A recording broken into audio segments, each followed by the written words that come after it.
70 tahun guys dikuasai oleh negara asing, tetapi disebabkan Presiden Bapak Jokowi, ia dapat mengambil semula aset-aset tersebut daripada tangan mereka.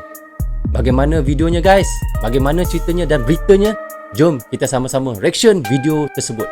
Jom!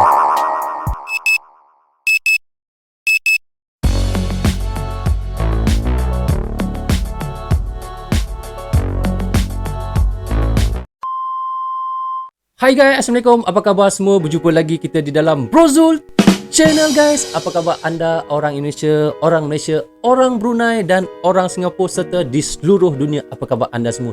Jika sihat, Alhamdulillah guys. Itulah sebaik-baiknya kesihatan dan rezeki yang Allah berikan kepada kita, serta umur yang panjang Allah berikan kepada kita, semuanya adalah yang terbaik sekali daripada Allah. Bukannya apa, supaya kita sentiasa dapat beramal ibadah kepada Allah Subhanahu Wa Taala. Okey, bagi anda yang baru saja sampai ke channel saya, macam biasa jangan lupa tekan subscribe dan jangan juga lupa klik butang locengnya sekali. Bukannya apa guys, supaya anda akan sentiasa dapat notification ataupun video-video terbaru yang saya uploadkan untuk anda semua.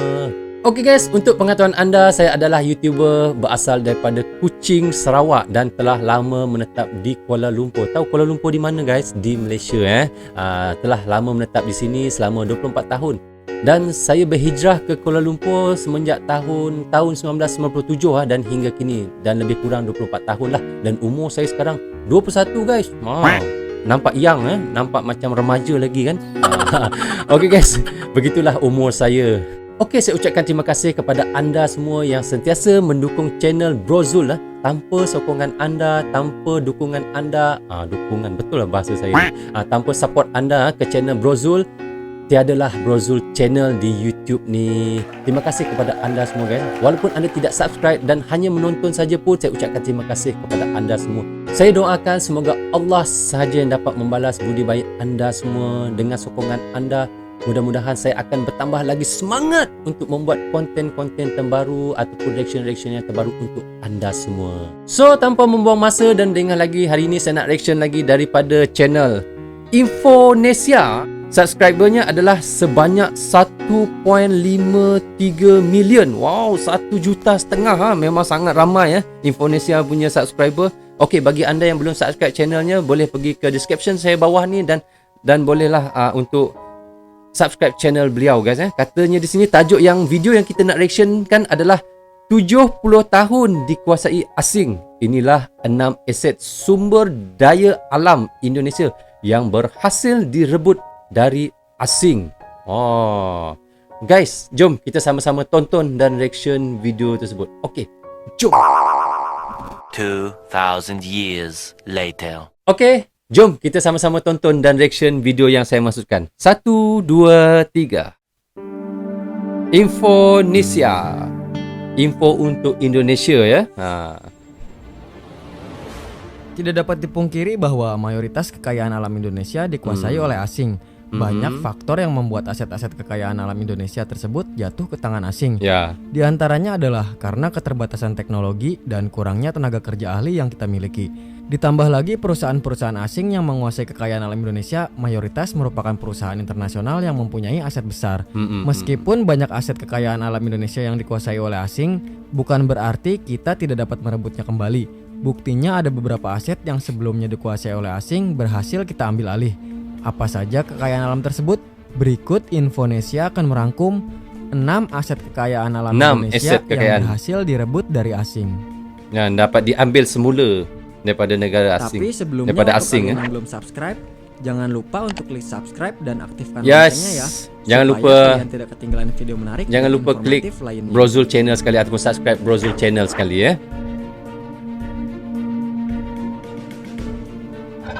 Infonesia. Inalum Usai 30 tahun berada dalam genggaman Jepang dan melalui proses negosiasi yang alot, Indonesia akhirnya bisa memiliki secara penuh produsen aluminium PT Indonesia Asahan Aluminium di Sumatera Utara. PT Inalum merupakan perusahaan peleburan aluminium terbesar di Indonesia. Sebelum dikuasai oleh Indonesia, mayoritas saham Inalum sebesar 58,88% dikuasai oleh Nippon Asahan Aluminium. Namun pemerintah Indonesia tidak memperpanjang kontrak Nippon Asahan Aluminium saat kontraknya berakhir pada 31 Oktober 2013. Pemerintah Indonesia memilih untuk mengambil alih saham yang sebelumnya dikuasai Nippon Asahan Aluminium tersebut. Dengan pengambil alihan tersebut, 100% saham Inalum akhirnya dikuasai oleh Indonesia. Dan Inalum pun resmi menjadi BUMN. Saat ini Inalum juga merupakan perusahaan induk dari holding BUMN Tambang. Wow. Sekejap guys, 30 tahun Nippon pegang ataupun daripada Jepang yang pegang dan kini pada tahun 2013 Indonesia dapat mengambil 100% saham daripada Nippon. Wow, sangat hebat tu guys. Sangat orang panggil peningkatan yang sangat baik dan apa orang panggil itulah sebaik-baiknya ya. Di negara kita sendiri kita dapat semula syarikat kita yang ataupun sektor syarikat yang terbesar yang kita boleh perolehi semula. Okey, jom kita sambung tengok semula.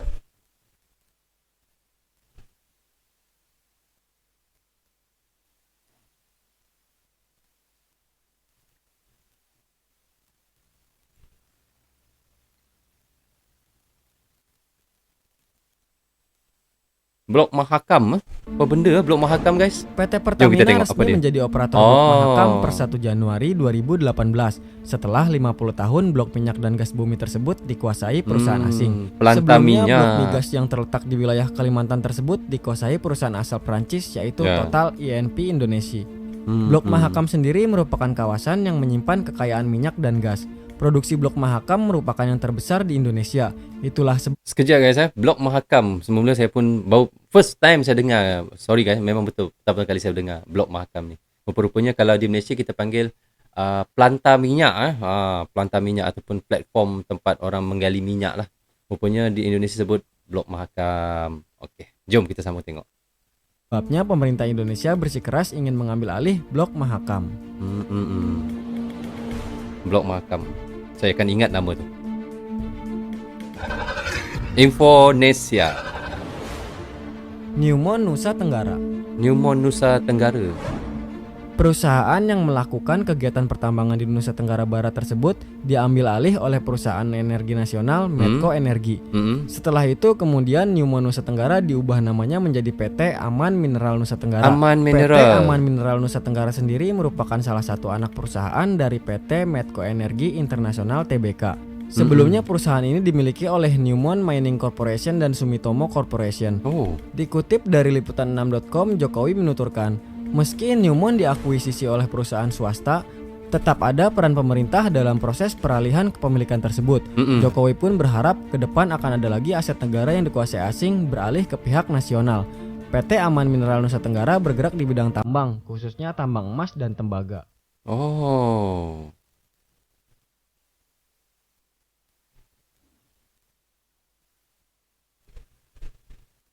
Tambang emas dan tambang tembaga guys tempat-tempat gali emas dan tembaga. Blok Sanga-Sanga. Pertamina Hulu Sanga-Sanga yang merupakan anak perusahaan dari Pertamina akan menjadi operator baru Blok Sanga-Sanga mulai 8 Agustus 2018.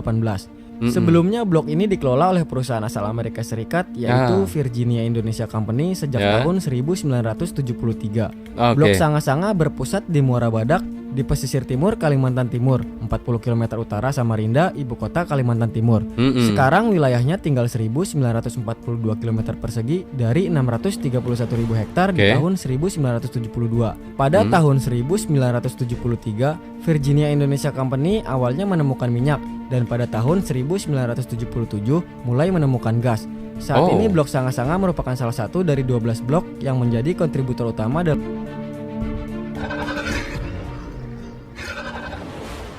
Blok Rokan. Blok Rokan. Wakil Menteri ESDM Archandra Tahar menuturkan, pemerintah telah memutuskan Blok Rokan untuk dikelola Pertamina setelah 2021. Blok ini telah dikuasai Chevron yang merupakan perusahaan asal Amerika Serikat sejak tahun 1971. Blok Rokan, pemerintah melalui Kementerian ESDM memutuskan untuk tidak melanjutkan kontrak Chevron di Blok Rokan yang habis pada 2021 dan menjadikan Pertamina sebagai operator selanjutnya. Blok Rokan merupakan ladang minyak terbesar di Asia Tenggara. Terdapat 2 lapangan minyak raksasa di Blok Rokan ini. Kedua lapangan. Kejap guys Daripada tadi saya terfikir bila dia sebut Blok Rokan tu, saya pun fikir apa benda Blok Rokan tu. rupa-rupanya tempat apa orang panggil, tempat minyak yang terbesar di Asia Tenggara adalah salah satu terbesar di Asia Tenggara. Oh, baru saya tahu guys. Maaf guys, kalau tak tengok video ni saya memang tak tahu. Terima kasih lah sebab saya tengok video ni baru saya tahu. Itu adalah Minas dan Duri. Lapangan Minas yang telah memproduksi hingga 4,5 miliar barel minyak sejak mulai beroperasi pada tahun 1970-an. Pada masa jayanya produksi minyak di lapangan Minas pernah menembus angka 1 juta barel per hari. Sekarang lapangan tua ini masih bisa menghasilkan minyak sekitar 45.000 barel per hari. Guys, 45,000 barrel tu satu hari. Banyak tak banyak tu. Patutlah dia terbesar di Asia Tenggara.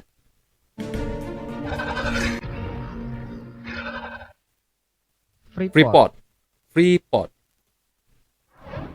Sejarah besar diukir oleh Indonesia dengan mengambil alih mayoritas saham PT Freeport Indonesia. Ini perjanjian Pemerintah akan memulangkan aset tambang emas di tanah Papua yang selama ini dikelola oleh PT Freeport Indonesia. Melalui PT Inalum, Indonesia akan menjadi pemegang saham mayoritas Freeport dengan menguasai 51% saham. Sebelumnya Indonesia hanya memiliki 9,36% saham perusahaan asal Amerika tersebut. Artinya Indonesia menguasai saham mayoritas. Untuk membeli saham mayoritas tersebut, Inalum harus mengeluarkan dana sebesar 55 triliun rupiah. Pendanaan tersebut pun akan didanai oleh bank asing.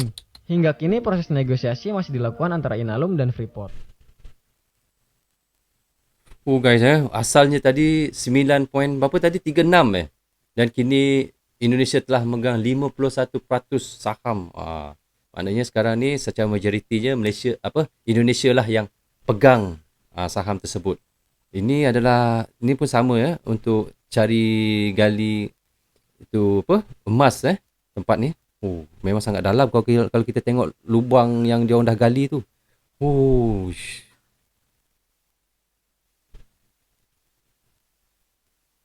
Banyak tempat yang dia dah tebuk-tebuk ni semua ni. Ini semuanya untuk cari emas tempat-tempat macam ni. Demikianlah 6 aset kekayaan alam Indonesia yang berhasil direbut dari asing. Semoga di masa mendatang Indonesia bisa semakin mandiri dalam mengelola kekayaan alamnya. Walaupun mengelola sumber daya alam memang bukanlah hal yang mudah. Semua tantangan tersebut dapat diatasi jika bangsa Indonesia mau dan ingin memajukan negaranya.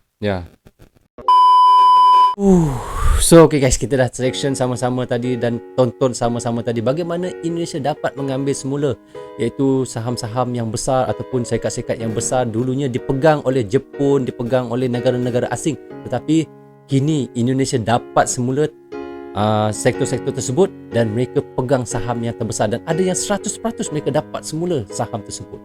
Sangat hebat guys.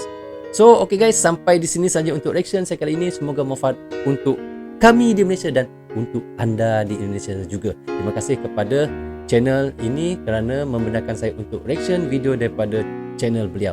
Semoga kita dapat manfaat daripada video tersebut dan dapat info yang terbaru dan terkini daripada channelnya. Okey, sampai di sini saja. Assalamualaikum. Goodbye guys. Bye bye.